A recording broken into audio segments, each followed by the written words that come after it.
আমরা যে রাস্তার পাশে দাঁড়িয়ে আছি এখানে একটা কালভার্ট ছিল। কালভার্টটা ভাঙার সময় আমরা কন্ট্রাক্টর বলছি আপনাদের কন্ট্রাক্টর ভাঙতেছেন তো পানি যে খালটা আছে পানি কিভাবে যাবে। পরে হেরা বলে এই দিন আমরা চিন্তা করতাম এটা আঙ্গুর চিন্তা, কিন্তু ভাঙার পরে যদি বাঁধ দিছে বৃষ্টি হওয়ার পরে বাড়িঘর সব ডুবে গেছে এদিকটা ডুবে যাওয়ার পরে হেরা আর কোনো পরে হেরা আয় নাই। পরে রাতে এলাকা মানুষ না এখানে এটা কাইটটা দেওয়ার পরে পানি নামছে ইয়ার পরে তারা যে এখানে আবার যে গাড়ি চলাচলের রাস্তা চলাচলের জন্য সচল রাখার জন্য কোন ব্যবস্থা কিছুই করে নাই এলাকার মানুষের। পূর্বাচল আর রূপগঞ্জ থানা রেজিস্ট্রি অফিসের সংযুক্ত সড়ক মেন প্রধান সড়ক হচ্ছে এটা। পূর্বাচলের সাথে কানেক্ট করেছে এই সড়কটা।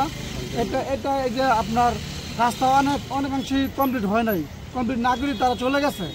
আমরা প্রশাসনের দৃষ্টি আকর্ষণ করছি যাতে তারা গুরুত্ব দিয়ে এই রাস্তার কাজটা কমপ্লিট করে, প্লাস এই ব্রিজের কাজটা কমপ্লিট করার মাধ্যমে এলাকাবাসীকে একটা স্বস্তি দেয়।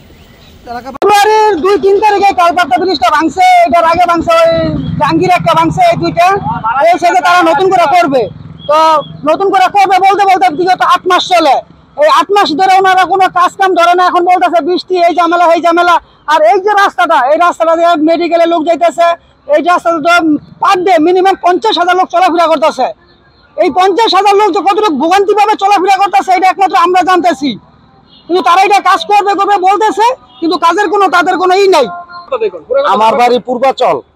হ্যাঁ, এই রাস্তাটা অনেক ক্ষয়ক্ষতি হয়েছে। 1 বছর যাবত এই রাস্তাটা হচ্ছে না। এই রাস্তাটা যে ইঞ্জিনিয়ার নিচ্ছে ইঞ্জিনিয়ার তার নামটা অনেক আমি সঠিক জানি না, কিন্তু যে ইঞ্জিনিয়ার নিচ্ছে কাজকর্ম শুয়া বাগিয়া গেছে, হ্যাঁ আসেও না। আর কি বিদায় আসে না এটা আমি বলতে পারি না, কিন্তু এই রাস্তার মধ্যে অনেক অ্যাক্সিডেন্ট হইতেছে এবং হচ্ছে।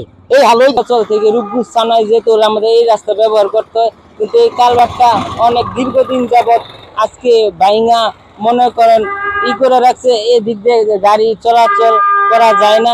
ঠিক আছে, এদিক দিয়ে অনেক গর্ভ মহিলা যায়, তাদের মনে করেন অনেক ডেলিভারি কেস, অনেক রুগী নিয়ে সদর উপজেলায় যায়, তাদের মনে করেন অনেক অটো উল্টিয়ে গেছে তাদের বাড়ি। আঙুল যাইতে অসুবিধা, এই সড়ক রাস্তা কে বার করেন না, ব্রিজ বার করেন না, পাবলিক চলবো কেমনে, খাইব কইতো নেই, কিনবো কইতো নেই। এই একটা দোয়ান কাজ দিতে না জাগার লইয়া ব্রিজ বাইঙ্গা তো অনেক।